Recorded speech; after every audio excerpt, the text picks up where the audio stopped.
The Smolov program is a program with 100% results. You will see results no matter what. And this is not to, provide the majority of the credit to the rep schemes and all that. It's just simply due to the intense demand of volume and the high frequency that you have throughout the weeks. Like 4 times a week, if you're putting in that much effort, you will, regardless of however you train, right?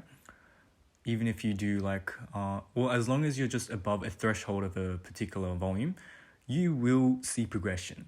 And that's essentially the core, or I guess the foundation of why the Smolov program is able to breach the plateau, right?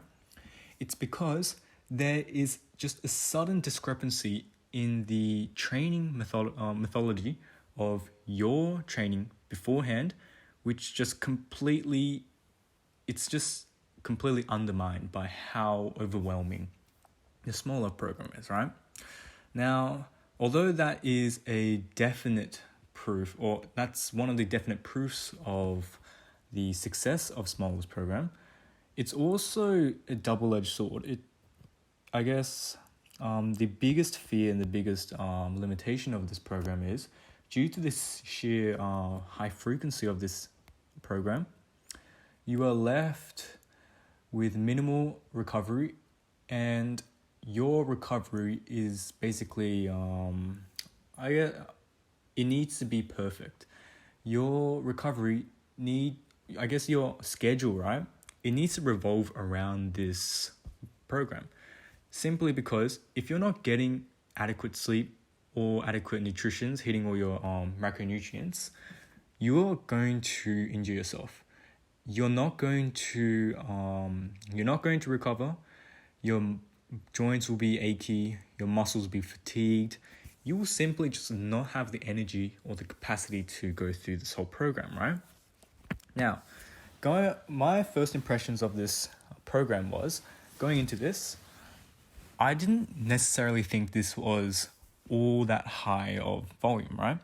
Yes, there were occasions where I was like knee failure and I was rather concerned as to whether I would be able to finish a set. But to be honest, beforehand, I've actually been squatting 3 times a week. And for each session, I never relied on a particular rep scheme, but it was more of like an auto regulation where I was tuning my program and my reps such that I was hitting all the requirements of what my body wanted. So if my body was, it was like a micro periodization where each week I would be hitting 2 sessions of strength and 1 session of volume, right? And each session was hard. It was meant to push me, right? And I was just kind of using that as the premise of, or like the foundations of my working out for every single session, right? So I guess that's why I had a less adaptive shock in comparison to how other people may have gone into this program, where they've been accustomed to a frequency of only 2 squat sessions per week, right? So obviously there is a large disparity in my just my rep scheme and high frequency experience, right? So I actually came in here. I didn't feel any pains at all. I was completely recovered after every single session. The only session that I was a bit iffy on was the finals, the 4th session, which was a 10x3. And that's simply because it was consecutive to the 3rd day, right? And there was only 24 hours of rest, right? Now, even then, I did feel all right?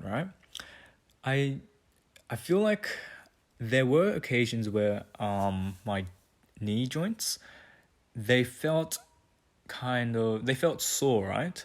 But as soon as I warmed up, I rolled them out, they just felt completely fine because I was ensuring there was an increase in blood flow to those joints, right?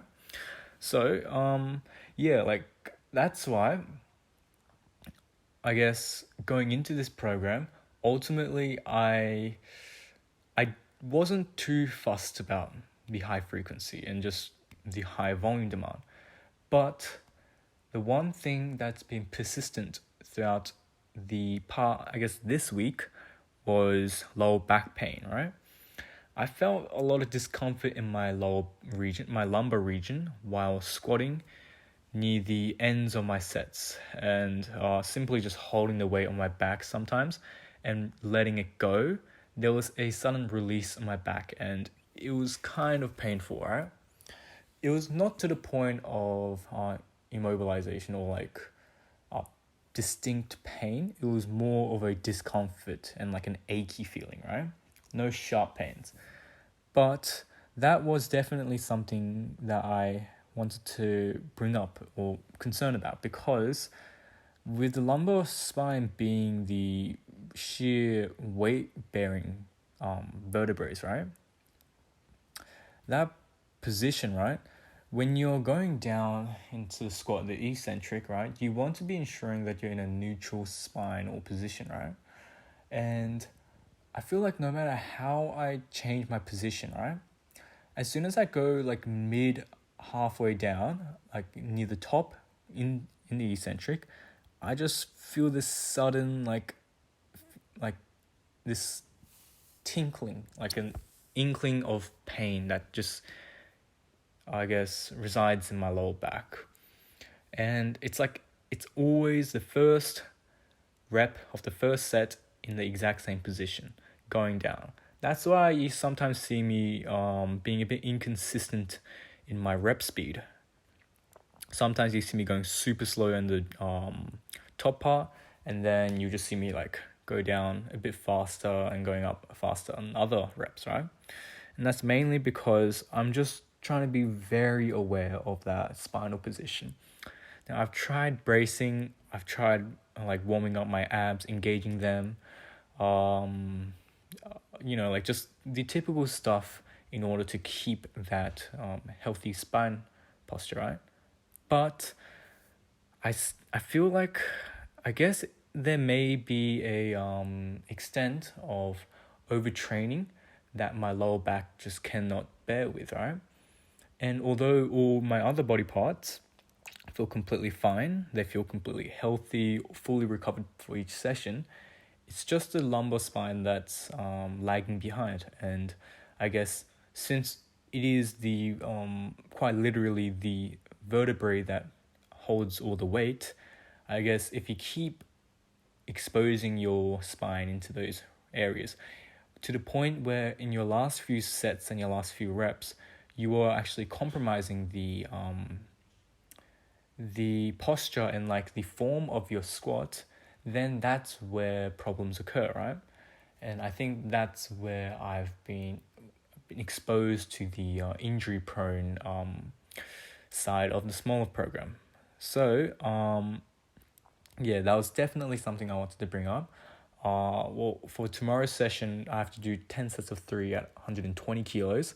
That was actually my 1 rep max before, and doing that for 3 reps for 10 sets is going to be a lot of stress on the lower back. So my main, mindset right now, or mind scheme, is to bear through for the 4th week.